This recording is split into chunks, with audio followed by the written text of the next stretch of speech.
अस्सलाम वालेकुम students, welcome back. आज का जो टॉपिक है वो 1.4 है, हार्डवेयर प्रोटेक्शन। इसको सीखने की हम कोशिश करेंगे। हार्डवेयर प्रोटेक्शन है क्या? मल्टी प्रोग्रामिंग के बारे में हमने पढ़ा था।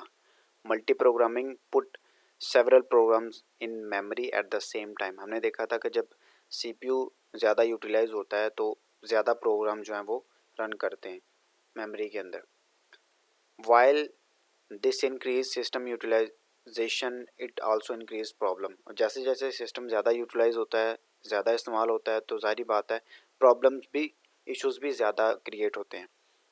विद शेयरिंग, जब डाटा शेयर होता है उसमें भी प्रॉब्लम्स आती हैं। Many processes could be adversely affected by a bug. जब कोई एरर आ जाती है किसी प्रोसेस के अंदर तो तब भी जो है प्रॉब्लम क्रिएट हो सकता है। In one program could also modify the program. वो क्या करता है, उसको एक प्रोग्राम किसी दूसरे प्रोग्राम को मॉडिफाई भी कर सकता है, उसको अपग्रेड भी कर सकता है रनिंग के दौरान। और डाटा ऑफ अनदर प्रोग्राम, उसके डाटा को भी वो जो है मेंटेन कर सकता है। और even the resident part of the operating system, जहाँ पे वो मौजूद होता है डाटा, उस पार्टीशन को भी वो चेंज कर सकता है।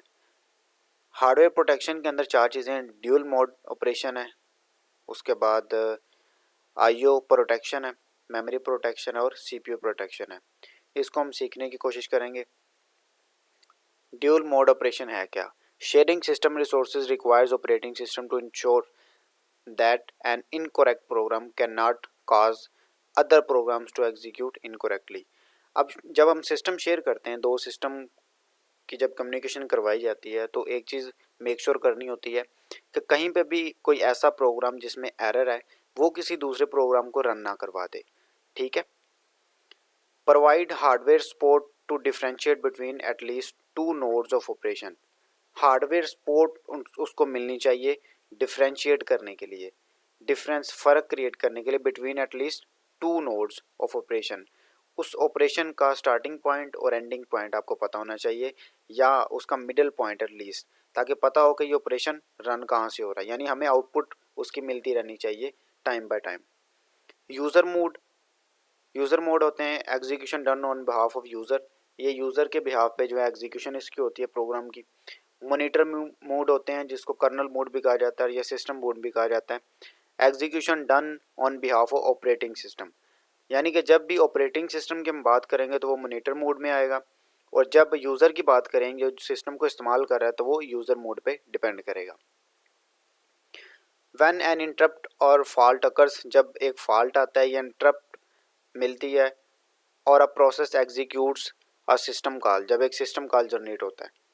CPU switches to monitor mode, CPU क्या करता है जी, मॉनिटर मोड पे स्विच कर जाता है। ड्यूल मोड ऑपरेशन देखते हैं। Mode bit added to computer hardware to indicate the current mode. अब करंट मोड को क्या करता है, इंडिकेट करने के लिए हमने दो चीज़ें रखी हैं। मॉनिटर मोड पे जब होगा तो वो ज़ीरो शो करेगा बिट, और जब यूज़र पे होगा तो वो वन शो करेगा। ये अपनी मॉडिफिकेशन, हम इसको चेंज भी कर सकते हैं। व्हेन एन इंटरप्ट और fault occurs hardware switches to monitor mode, जब एक इंटरप्ट आता है, जैसे ये हमारे पास एक इंटरप्ट आया, तो हार्डवेयर क्या करेगा जी, यूज़र से कहाँ मूव कर जाएगा, मॉनिटर की तरफ मूव कर जाएगा। Hardware switches to monitor mode, जब भी यूज़र का फॉल्ट या इंटरप्ट आया तो वो मॉनिटर की तरफ मूव कर जाएगा और सेट करके दोबारा इसको यूज़र की तरफ भेज देगा।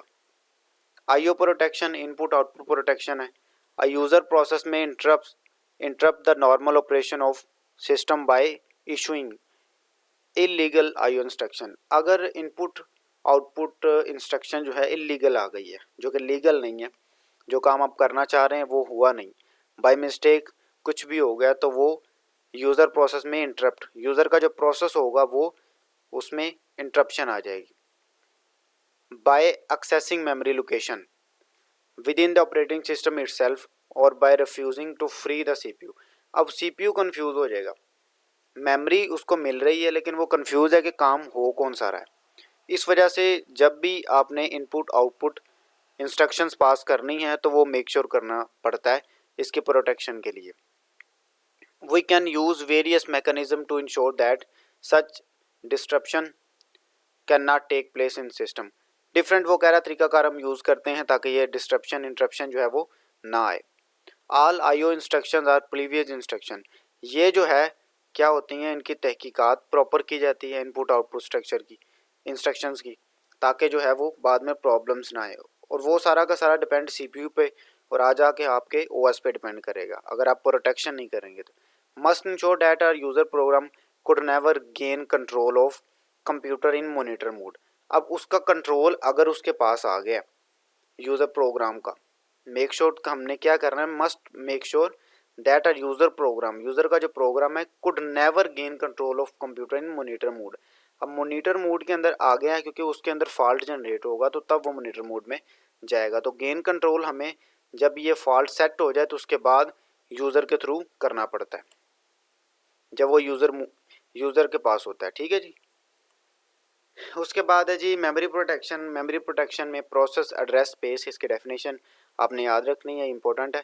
The region in the main memory that a process is allowed to access known as process address space. Memory के अंदर जो भी रीजन होता है जहाँ पे एक प्रोसेस जो है पड़ा होता है उसको क्या कहते हैं, प्रोसेस एड्रेस स्पेस कहते हैं। ठीक है जी। The region in the main memory, the region in the memory that a process is allowed to access is known as process address space. Must provided memory protection outside the address space of process. अब memory protection भी इसकी होनी चाहिए outside the address space of process, उस process के बाहर भी उसको protection मिलनी चाहिए। Using two CPU registers, दो CPU रजिस्टर यूज होते हैं जिसमें specifically design for this purpose, इसी पर्पस के लिए ताकि मेमोरी की प्रोटेक्शन की जा सके, दो रजिस्टर जो है वो यूज होते हैं। Can provide memory protection, these registers are, एक क्या जी बेस रजिस्टर है और दूसरा लिमिट रजिस्टर है। बेस रजिस्टर क्या करता है, it holds the smallest legal physical memory address for the process. अब वो प्रोसेस जो भी जनरेट हुआ है, कोई भी आपने काम करना है तो उसका एक एड्रेस जनरेट होता है प्रॉपर। ठीक है, और वो सबसे पहले उसका बेस एड्रेस बनता है। अब बेस एड्रेस के लिए हमें बेस रजिस्टर चाहिए। ठीक है, तो बेस रजिस्टर क्या करेगा जी, ये होल्ड करेगा किसको, फिजिकल एड्रेस को। जो फिजिकल एड्रेस मिलेगा वो बेस रजिस्टर के थ्रू मिलेगा। ठीक है, फिजिकल एड्रेस जहाँ पे आपका डाटा पड़ा हुआ है। लिमिट रजिस्टर क्या करेगा, it contains the size of the process, वो लिमिट चेक करेगा कि इसकी अपर लिमिट क्या है और लोअर लिमिट क्या है। ठीक है जी, तो ये अपर बाउंड और लोअर बाउंड सेट करने के लिए हम क्या यूज़ करते हैं जी, लिमिट रजिस्टर यूज़ करते हैं। मेमोरी प्रोटेक्शन के लिए ये लेआउट आपके सामने है। इस डायग्राम को अगर हम देखें तो यहाँ पे सीपीयू है और यहाँ पे एड्रेस है। अब सीपीयू ने क्या करना है, मेमोरी तक एक्सेस करना है। एड्रेस की वैल्यू चेक की जाएगी बेस के लिहाज से। अगर एड्रेस की वैल्यू बेस से ग्रेटर है या उसके इक्वल है तो ये यस में आ जाएगा, और अगर ये एड्रेस की वैल्यू बेस से लेस है तो फिर ये नो में आ जाएगा। ठीक है जी। अब क्या होगा जी, अगर ये यस में जाएगा तो उसके बाद क्या करेगा, एक स्टेप इसका कंप्लीट हो जाएगा। एड्रेस दोबारा इधर आ जाएगा, इधर जब मूव करेगा तो वो चेक करेगा अगर एड्रेस लेस है, किससे लेस है जी, बेस से, यानी कि ये ग्रेटर हो गया ना अब क्योंकि इससे पास हो गया ये। अगर एड्रेस की वैल्यू इससे लेस है प्लस लिमिट, उसकी लिमिट को ऐड करके ये दोनों को आपने चेक करना है कि एड्रेस की जो वैल्यू है वो बेस और लिमिट को मिलाने से अगर उससे कम होती है तो तब ये यस में जाकर मेमोरी में स्टोर होगा। अदरवाइज अगर ये वैल्यू इंक्रीज़ कर जाती है आपके एड्रेस से, यानी लिमिट इंक्रीज़ कर गई, तो वो क्या करेगा, यहाँ पे नो कर देगा, तो मेमोरी में डाटा सेव नहीं हो सकता। तो ये भी यही कह रहा है कि ये डिफरेंट जॉब्स हैं, जो प्रोसेस हैं, जॉब 1 जॉब 2 जॉब 3, तो वो क्या करेगा, बेस रजिस्टर बताएगा और उसकी लिमिट बताएगा कि यहाँ तक इसकी लिमिट है। अब ये जॉब 2 इस एरिया के अंदर रह सकती है। ठीक है जी, क्योंकि इसकी लिमिट रजिस्टर यहाँ पर इसका फिक्स है। CPU protection, central processing unit की प्रोटेक्शन क्या है जी, in addition to protecting IO and memory, input output और मेमोरी की प्रोटेक्शन के साथ हमें एक सीपीयू की प्रोटेक्शन भी लाजमी है। We must ensure that the operating system maintains control. अब कंट्रोल सारा हमें पता है कि सीपीयू के पास होता है क्योंकि सीपीयू ही हमें यूटिलाइज करके सारे काम करवाने पड़ते हैं। We must prevent the user program from getting stuck in an infinite loop. अब एक चीज़ हमें मेक श्योर करनी होती है कि अगर ये ना हो कि जो प्रोग्राम हम रन करवा रहे हैं वो इनफाइनाइट लूप के अंदर चले जाए, यानी कि अनलिमिटेड लूप के अंदर जो कि कभी क्लोज ही ना हो, तो उससे क्या होगा, ज़्यादा से ज़्यादा मेमोरी लॉस होगा, जो कि किस पे लोड पड़ेगा, सीपीयू पे लोड पड़ेगा। और not calling system services and never returning control of the CPU. CPU के पास कंट्रोल आएगा ही नहीं, क्योंकि अगर एक प्रोसेस रन हो रहा है लूप के अंदर तो सीपीयू को कंट्रोल तब मिलेगा जब वो प्रोसेस ख़त्म हो जाएगा। ठीक है, तो हमें ये मेक श्योर करना है कि लूप कहीं अनलिमिटेड ना हो जाए। Timer and fixed interval clock that interrupts the CPU periodically.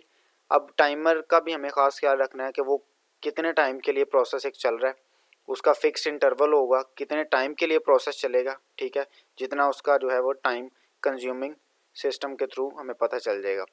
Clock that interrupt the CPU periodically, CPU कहाँ कहाँ इंटरप्ट हो रहा है ये भी पता होना चाहिए। Timer is loaded with value, timer कहाँ पे लोड होता है जी, वैल्यू के साथ proper, and डिक्रीमेंटेड every clock tick.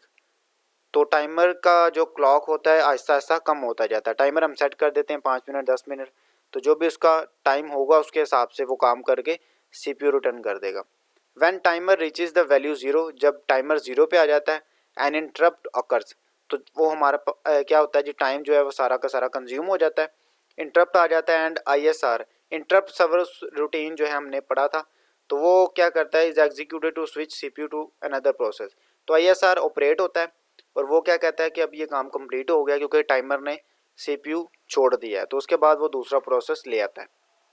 Low timer is previous instruction, तो ये भी हमारे पास एक इंस्ट्रक्शन है जो कि हमें फॉलो करनी चाहिए। अब इस इंस्ट्रक्शन को अगर हम फॉलो नहीं करते तो सीपीयू को प्रोटेक्शन नहीं होगी।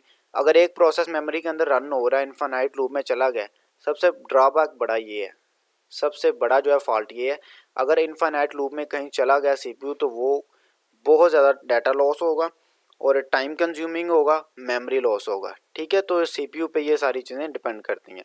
सो ये था जी हमारा चैप्टर नंबर 1। नेक्स्ट लेक्चर में इंशाल्लाह मुलाकात होगी, तब तक के लिए अल्लाह हाफ़िज़।